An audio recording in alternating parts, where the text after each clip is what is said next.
Ladies and gentlemen, those are some of the faces of the Africa that we want. And the moment has come, the much anticipated day, when we start a new conversation in Africa, a conversation that changes the narrative of Africa, where we look at Africa from the back to the front, looking at it from the Africa that we want. The conversation is here, and just what we've witnessed are some of the happy faces of the Africa that we want. And to lead us in giving this narrative, the narrative that is told by us about the Africa that we want, I will not take much time, but to welcome the African Development Bank's acting Evaluator General, Madam Karen wrote to tell us how this narrative for Africa will be structured in the next 2 days. Thank you very much. Welcome, Madam Karen. Colleagues, friends, ladies and gentlemen, good morning. On behalf of Independent Development Evaluation, welcome to the AfDB Evaluation Week. We are glad to see you here in such large numbers. We already had some very successful sessions yesterday on knowledge from evaluations, gender and evaluation, and the evaluation criteria. So we can well and truly say that there is a strong interest in evaluation, and this gladdens our hearts. We have organized this evaluation week under the theme of strengthening development impact, because we believe that evaluation has a role to play in achieving Africa's transformation agenda, as set out in the African Union's Agenda 2063 and the AfDB's High Fives. Monitoring, evaluation, and research are important sources of evidence and learning about what has worked, what has not, and why. These lessons, if taken into account and integrated into new policies, strategies, projects, and processes, will help to improve the quality of design and implementation and will make interventions more effective, efficient, and sustainable. This, in turn, will strengthen the development impact that Africa seeks. Over the next 2 days, we will explore this role of evaluation and learning in more depth. We're very excited to have with us Her Excellency Minister Dlamini-Zuma, who, as chairperson of the African Union Commission at the time that Agenda 2063 was adopted, and currently Minister for Planning, Monitoring and Evaluation of South Africa, is uniquely placed to provide her views on the relationship between the two, which we are very keen to hear. We will also explore the contribution that evaluation and learning can make to 2 thematic areas that are of great importance to Africa: infrastructure development, in particular through public-private partnerships, and inclusion through agriculture. These are areas in which research and evaluation has already been done, and we will hear what difference they have made and how we can put lessons learned into action for greater results. But in general, the supply of and the demand for evaluations remain low in Africa, and in the final session, we will examine how we can redress this through partnerships. We look forward to the debates and the discussions over the next 2 days, and encourage you to share your knowledge and experience during the question and answer sessions so that we may all learn from each other. Ladies and gentlemen, evaluation has been called speaking truth to power, but it is not always easy to get the message across. The truth is not always welcome.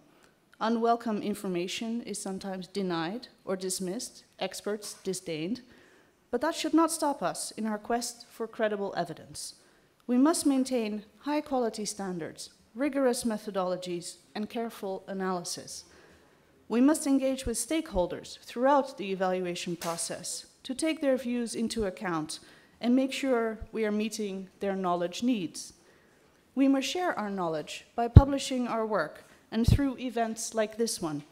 Then evaluations will be influential and will have the desired effect, namely to strengthen development impact. With that, ladies and gentlemen, I'd like to welcome you again to the Evaluation Week, and I invite Pierre Ghiselin, AfDB Vice President for Private Sector, Infrastructure and Industrialization, to make some remarks on behalf of President Adesina. Thank you. Good morning, ladies and gentlemen. It's a real pleasure to be here this morning to welcome you to the African Development Bank's Evaluation Week. I'll be speaking here on behalf of President Adesina, and I will be reading his remarks. So just imagine that you see him instead of me. So it's difficult to imagine. You have to try hard. So, Your Excellency, Dr. Nkosazana Dlamini-Zuma, leaders of national, regional, and continental organizations, honorable members of parliament, representatives of governments, international organizations, and partners, business leaders, civil society representatives, media partners, members of the board of directors, senior management and staff of the African Development Bank, distinguished delegates, friends, ladies and gentlemen. Welcome to the African Development Bank's Evaluation Week 2018. I would like to express my very sincere gratitude to you for joining the bank during this most important gathering. Let me start by apologizing to Your Excellency, Dr. Nkosazana Dlamini-Zuma, for not being present in person to welcome you to the African Development Bank's home in Abidjan. I very much wished to be present, but had to travel to China to attend the Forum on China-African Cooperation, help showcase Africa's investment opportunities, and galvanize additional support for the bank's initiatives and program, including its Feed Africa strategy. I'm delighted to note that one of the key discussions during the next 2 days will focus on developing inclusive agricultural value chains, which is a critical conversation under the Feed Africa strategy. Though we may be in different places and time, the bottom line is that we are working on the same agenda. Sharing knowledge and continuous learning are very close to my heart, and even more so now as the bank works hand in hand with its regional member countries to accelerate Africa's economic transformation, guided by the high fives to light up and power Africa, feed Africa, integrate Africa, industrialize Africa, and improve the quality of life for all Africans. Learning constructively from past successes, the bank considers mistakes and experiences critical building blocks and tools for promoting accountability in development work, and a key for more powerful development impact. Basing new policies, programs, and projects on evidence of what has worked and not worked in the past improves their quality and results. In this regard, the Independent Evaluation Group, IDEV, has contributed strongly to the accountability and learning agenda of the bank. We have certainly come a long way. We have also achieved great milestones following lessons and recommendations from evaluations conducted by IDEV. We strive to become better every day, and increasingly we are making efforts to become more innovative in our learning in order to achieve the best results for our development initiatives. In the last few years, for example, IDEV and bank management have worked together to promote a learning culture, including capitalization workshops on the lessons of evaluations, bank-wide events such as Development Evaluation Week, tracking management actions responding to evaluation recommendations, and improving processes for the dissemination of evaluation results. Ladies and gentlemen, I'm therefore very pleased to welcome you to this year's African Development Bank's Development Evaluation Week and invite you to contribute to Africa's learning agenda themed Strengthening Development Impact. It will be an exciting few days of deliberations on how we can change Africa's narrative by pursuing public-private partnerships for infrastructure development, inclusion through agriculture, and partnerships for greater impact. We will hear from experts, but your active participation will be key to a rich dialogue and outcome. Today, Africa, and indeed the bank, are in the middle of an ambitious transformation agenda. Since introducing the high five priority areas in 2015, we have received an avalanche of suggestions from far and wide. I agree with many experts who note that the best way we can achieve the high fives is by collectively adapting and developing a new data-driven approach to development.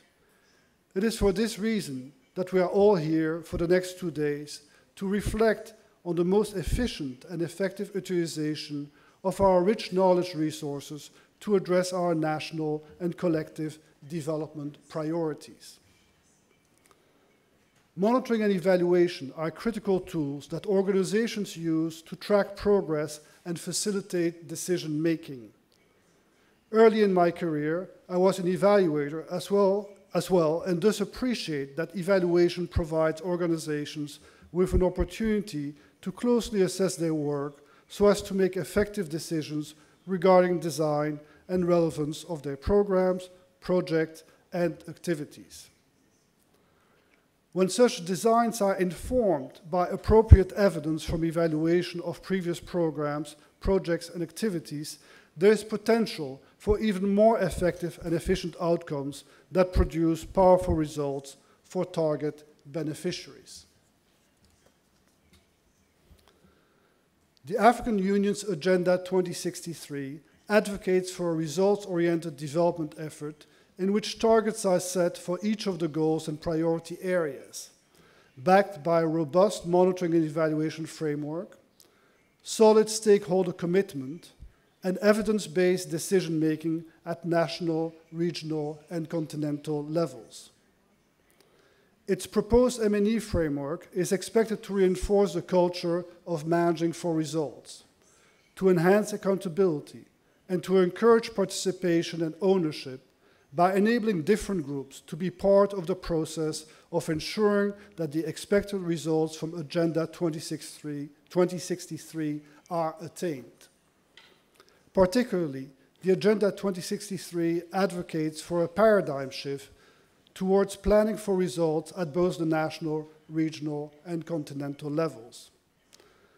The African Development Bank fully supports the call by the African Union for African member states to domesticate the Agenda 2063's results framework into their national plans and systems to use as a basis for monitoring and evaluation their national development plans.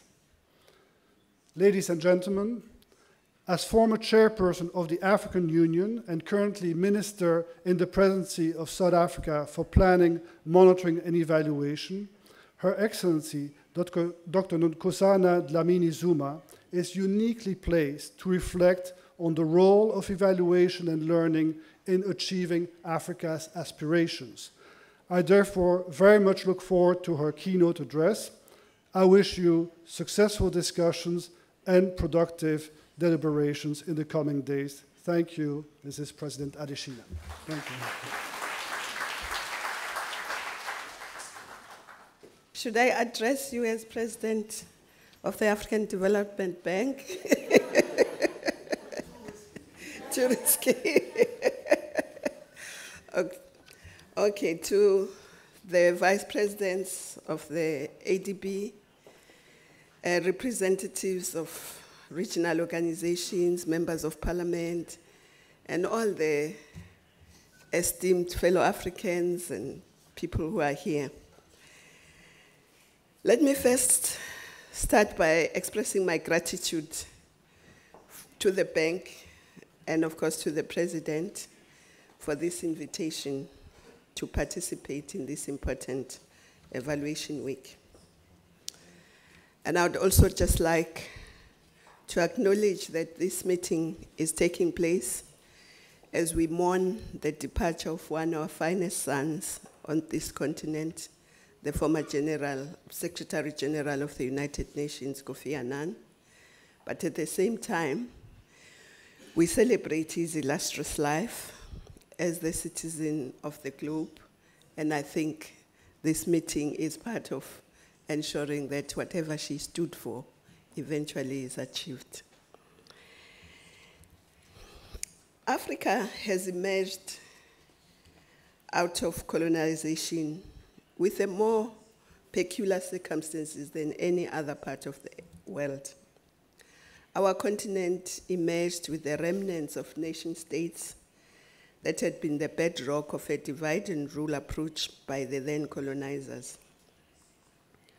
The evolutionary process of state formation of most African nations was disrupted and interfered with a discourse that did not take into account our culture, our diversity, and ushered in political systems that have been very difficult to take forward beyond colonialization. We could mention many examples of how difficult it has been, but I will leave that for now. I just want to go back a few steps in history. Just after the Second World War, in 1945 in Manchester City, our forebearers at the 5th Pan-African Congress, which was attended by many Africans from the Caribbean, from the America, and from Africa, amongst which were W.E. Du Bois, Kwame Nkrumah, Julius Nyerere, and many others. That conference made important observations, and they took significant decisions about the future of Africa. Amongst those decisions they took was that the resources of the continent should be used for the benefit of the people, that Africa should be decolonized within 50 years, and that racial discrimination should be criminalized, and many other decisions. And of course, that conference fueled the momentum towards decolonization. And after that, we saw a hive of activities in Africa, and eventually we saw Ghana take the lead in getting its independence.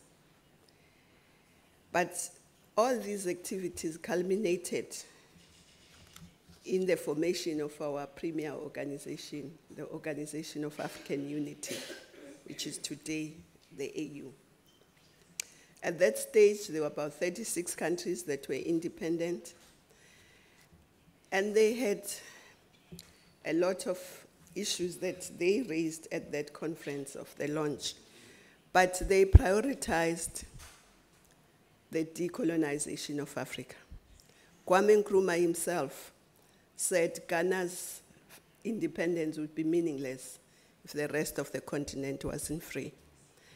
And even those countries at the launch, they prioritized the independence of the rest of Africa.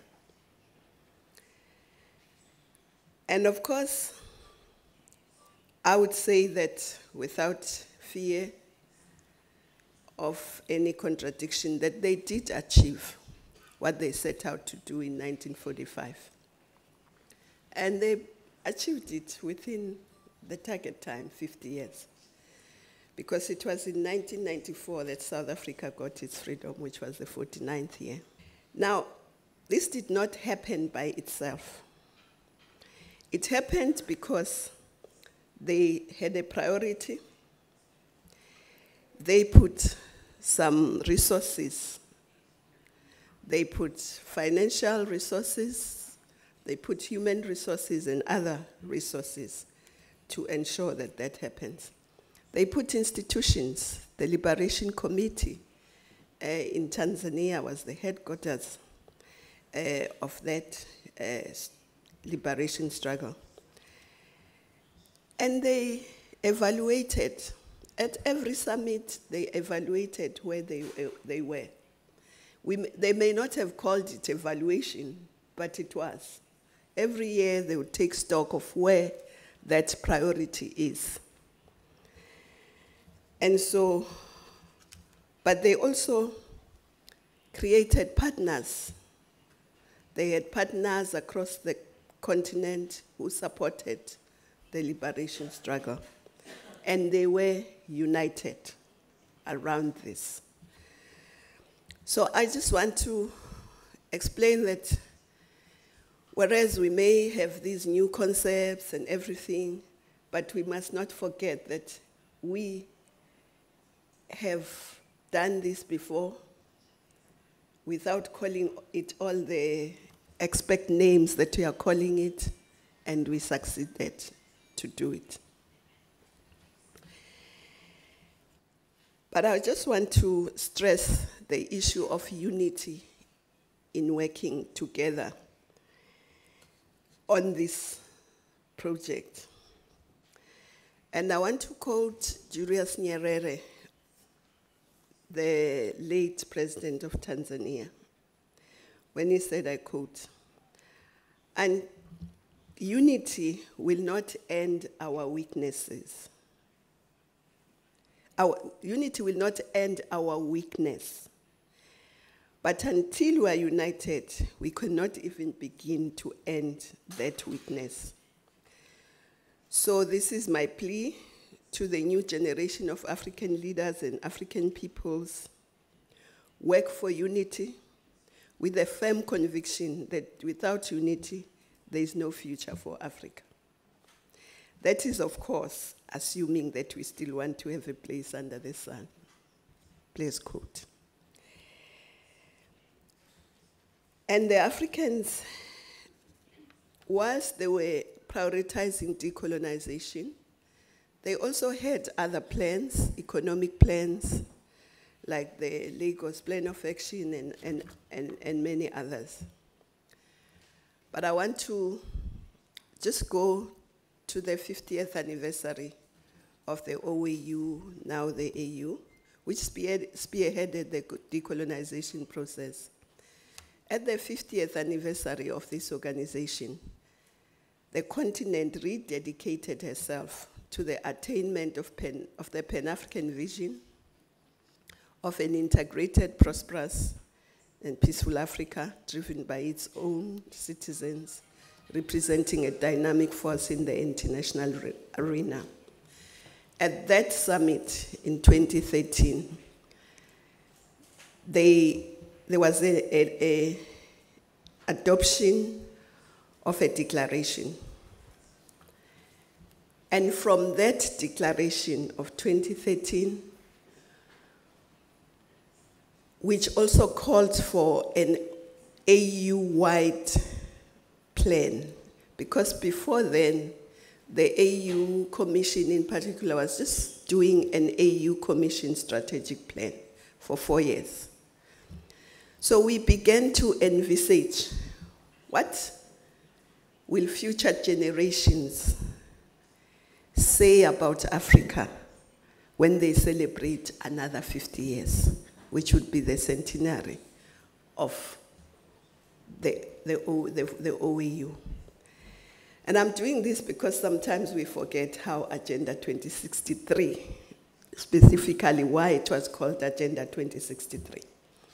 Because we were saying, let's build an Africa where future generations will be saying, this is the Africa we want. In 2063, when they celebrate the centenary of our organization. But of course, doing a 50-year plan would have been very difficult to evaluate, to track. That's why we decided that we're going to break it down into 10-year plans. So we began to also develop the 10-year implementation plan, because that was very important. Because we also believe that successful evaluation is not the evaluation itself. The first step towards succeeding is having a sound plan with targets that are realistic and time-bound. And this is what we tried to do with Agenda 2063, especially the 10-year implementation plan. And the 10-year implementation plan in Agenda 2063 is not an AU plan, it's a continental plan. Not just for governments, but it's for every sector in our society. So the evaluation thereof should not only be the evaluation of governments, but it should be the evaluation of almost every sector. What is each sector contributing to this Agenda 2063? And of course, this plan itself was not an intergovernmental plan. The first draft of Agenda 2063 came from a huge number of citizens from different sectors. We started by consulting the citizens before we put pen to paper. We consulted various sectors like women, youth, faith-based organizations, business, workers, academia, artists, you name it. We consulted. And that's where the aspirations came from. And that's where the first draft came from. Then from there, we then took it to the governments and to the RECs. This is very important to remember because it's in the evaluation, we have to take that into account. And also, when we were doing this plan, there was a lot of discussion, confusion about why 50 years? Why don't they just do the normal 5-year plans that everybody does? So we said no, it's important to have a long view. Because if you have a long view, you can dream big, you can be bold, you can break away from your immediate constraints and circumstances and imagine what you want. But if you plan for 5 years, it has to be within what is there and is possible in 5 years. So that's why we wanted to see what's possible in 50 years and then move backwards and say in 10 years, in 20 years. This is very important because the Africa that we want is an Africa that is free of ignorance, hunger, poverty, racial discrimination, gender discrimination, inequality, unemployment. And it's an Africa where Africans will still cross the Mediterranean and the Atlantic as a matter of choice, not as a matter of desperation. That's what we need to change. They must cross as a matter of choice, as professionals, students, tourists, entrepreneurs, and not driven by desperation as it is today. And I think if we just think about those young people who perish on the desert and in the Sahara, we will all be energized to implement, evaluate, and succeed. We want an Africa, of course, which is industrialized, which has world-class infrastructure, which can feed itself and contribute to feeding the continent, which is skilled, educated, healthy. An Africa that trades with itself and with the rest of the world. And that's why we are very encouraged to see that 49 countries have signed the African Free Trade. And those 6 have already rectified. We would like to encourage the others to rectify as soon as possible so that it comes into force speedily. But of course, our major challenge as Africans at the moment is young people who are unemployed, many unskilled, and it is for that reason that the African heads of state called for harnessing the demographic dividend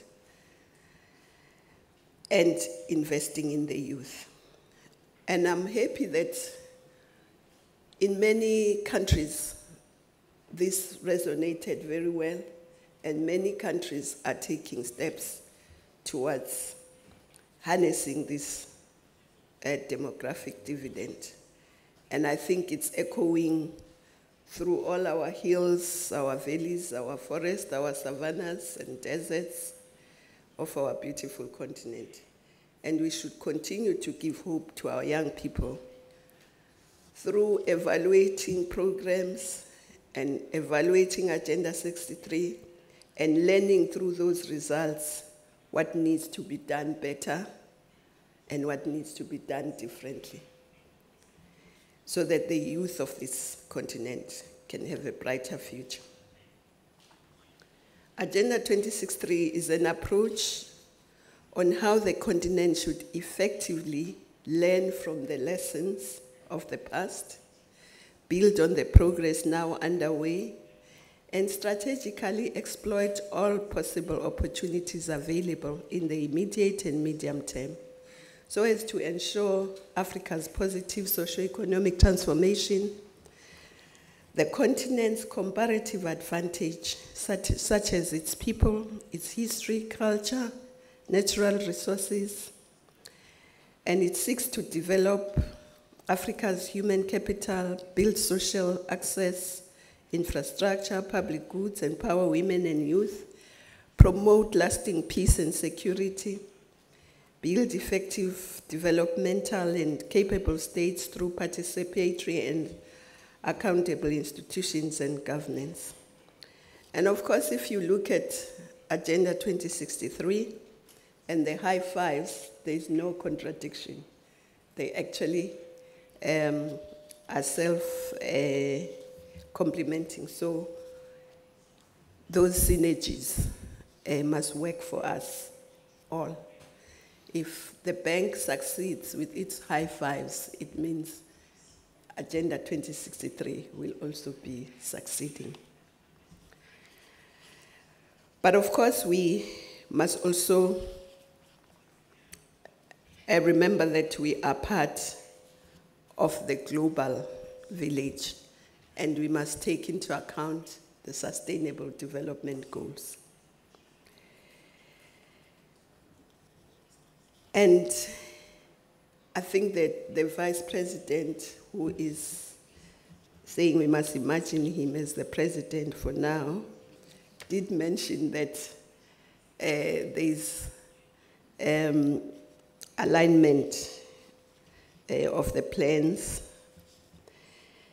and we must ensure that from the global to the continental to the national, there is alignment of the plans. And I think he also mentioned that many countries in Africa have already incorporated Agenda 2063 into their national plans. And that is very crucial for its implementation, because in the past, the plans were there, but they were never really incorporated into the national plans, because once it's incorporated into the national plan, it means the budget of the country, the resources of the country, the evaluation in the country will be directed to Agenda 2063. So this is one big plus that we've been able to do as Africans. But of course, as was said before, as we evaluate, we need to have proper statistics. And statistics is very important, as we all know. even in the evaluation. And I just want to quote one of Africa's greatest sons, whose centenary we celebrate this year, Nelson Mandela. What he said receiving the historic census in 96 in South Africa, receiving those results, he said, I quote, in deciding to hold a national census in 1996, 5 years earlier than might have been expected, we were acting upon our urgent need for accurate information, so that our plans should be based on the real situation, but the scale of inherited social inequality and deprivation confirmed by the results makes our task one of the many years, and one in which reconstruction and reconciliation, nation building and development are all of critical importance. Thank you. So evidence-based decision-making is increasingly becoming a space through which the world initiates programs, designs, and policy choices, monitor policy implementation, and evaluate policy impact. Those with scientific knowledge have to step out and solve the world problems. Science thus becomes useless unless it can be shared universally, illuminate issues, and precisely focus the future. In planning, particularly, knowledge will be lost unless it can produce results, and lessons can be learned from those results. The statisticians should ensure that the nodes of indicators for the first 10 years of Agenda 2063 are tight. We would not, when all the eyes of the world are cast on us, afford to abandon the century. We cannot abdicate on a responsibility that no one else but ourselves can do. So we'd like to call upon the ADB, the bank, the AU, and UNECA, and all our statisticians to work together in making sure that this work is completed, and also to work together as we work together in drawing Agenda 2063 in evaluating it. So the bank must be part and parcel of this evaluation. Individual countries will also do their evaluation, but evaluating the continent should be the responsibility, in my view, of the bank primarily, but also working with the other organizations. But the bank is well placed because it also deals with the private sector. It also deals with many others, and partners. So it's very well placed for this responsibility. Tracking progress of SDGs and Agenda 2063 requires quality, timely, open and disaggregated data and statistics at all levels of geography, from global to regional to national and even subnational. These data are needed not only for policy making and to understand well what we are doing, but also to serve to guide future investments in data statistics to fully support and follow up the review of implementations. I know that you say that evaluation is sometimes not accepted because it's the truth, and sometimes the truth is a bit bitter. But I think evaluators should be very hard-nosed, focused, and do what needs to be done. Because we need to know where we are doing well, where we are not doing well. We need to find out whether there are unintended consequences of our actions. We need to find out where we should be strengthening the implementation. So I think it shouldn't be like it's evaluators against the implementers. And I think when we're planning evaluation, we should also involve the implementers so that they know what is expected, what is going to happen. And I think we should also involve not only the implementers, but the recipients of this and the beneficiaries of the policies should be part of evaluation. It's not very widely done, but some countries are beginning to do it. I know Rwanda, for instance, has a citizen report card where citizens are part of evaluating what is going on. So I think that's also a good innovation from this continent and many others.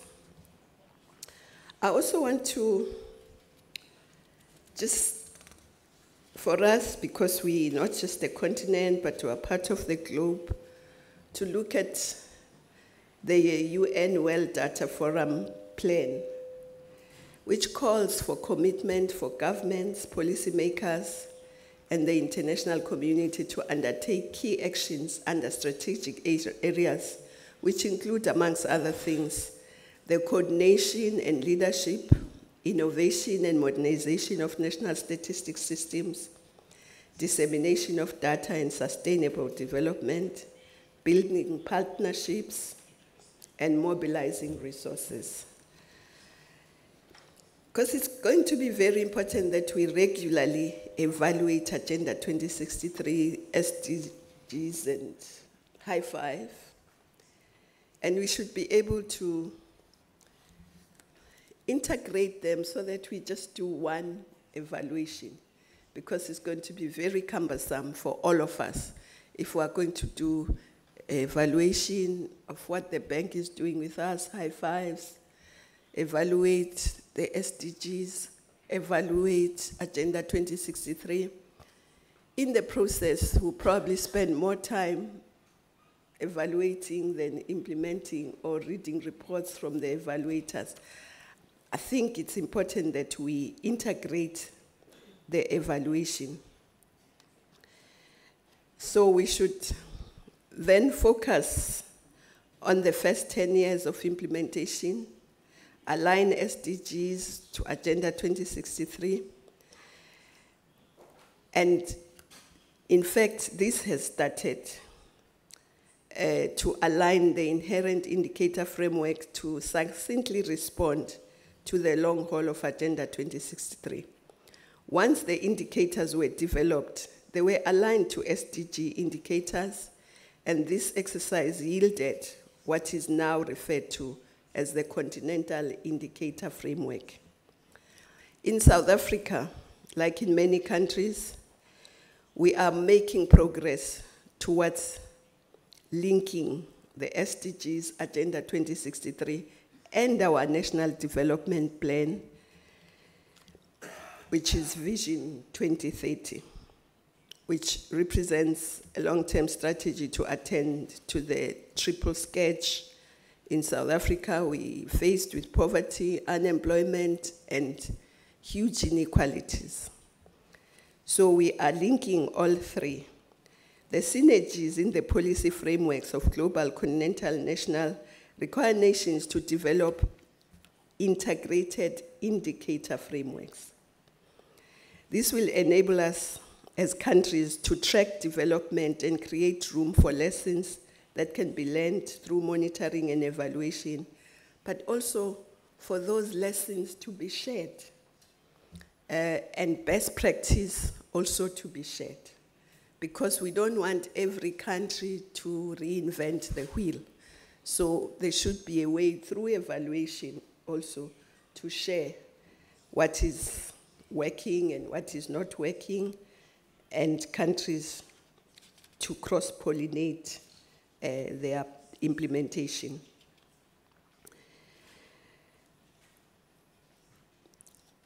In 2015, the World Evaluation Conference in Nepal, which was also declared as the World Evaluation Year, the conference recommended that we should create a conducive environment for evaluation and simultaneously capacitate individuals and institutions to undertake these evaluations.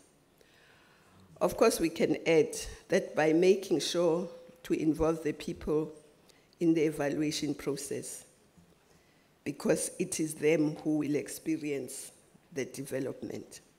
But I think where the bank's strength is also that it can assist countries to create this conducive environment for evaluation. It can also assist to develop and capacitate individuals and institutions for evaluation. So I think the bank has a lot to do for us in this Agenda 2063. But I also want to point out what the Asian Development Bank said when it held a forum on evaluation of SDGs. It emphasized that this should be done with a gender-responsive lens. This conference resolved to prioritize gender equality as essential to ensure the realization of sustainable development, because it believed that investing in women yields the biggest impact in development. So even though the bank doesn't have it in its high fives, but it's a cross-cutting issue that I think the bank has to mainstream, because in reality, if you are going to develop this continent, if we are going to be prosperous, we can't be without women being prosperous. And we also know that when women are prosperous, their kids go to school, their kids have a better health, they have a better nutrition. So investing in women is not only investing in them, but it's investing in the families, it's investing in the communities, and it's investing in our continent. So it's an important aspect. Even in evaluation, I think it should be factored in and not evaluate generally. We should evaluate, but through a gender lens, as they said. I would just like to maybe also say that women and youth should be empowered to be the drivers of Agenda 2063. Now, I don't want any confusion, because we always have this argument. We used to have this argument at the AU. If you say women and youth, what happens to men? Men are already there, isn't it? They are already there. We are saying the African continent, to reach its full potential, it must use all its talent. And youth and women are part of that talent that must be used. So it's excluding no one. You are very much there. We are joining, women and youth are joining those who are already there, who are men. So feel very comfortable. There is no exclusion. We are not excluding anyone. But I'd like just to conclude maybe by saying that the bank is doing very well by putting us under one roof to share lessons and progress that we are making in achieving Agenda 2063. And this evaluation week is very relevant for them to discuss how we're going to actually measure and attain Agenda 2063 objectives. We need collaborative efforts and coordination mechanisms beyond our individual countries and regions to achieve and realize this strategic objective. African countries and institutions, I believe, have the capacity to implement and to evaluate Agenda 2063, SDGs. Africa will succeed to be an integrated, prosperous, peaceful Africa driven by its citizens, representing a dynamic force in the world arena. I'm not saying it might, it will, and it must succeed. There's no option. It's not optional whether we succeed or not succeed. We have to succeed. So we must have that mindset that we are going to succeed, we must succeed. And indeed, we must succeed because we have a dream, we have a plan, and that plan is embedded in the history, in the culture, in the heritage, and aspirations of our people. Together, united, we will achieve Agenda 2063, and we will have the Africa we want. Thank you.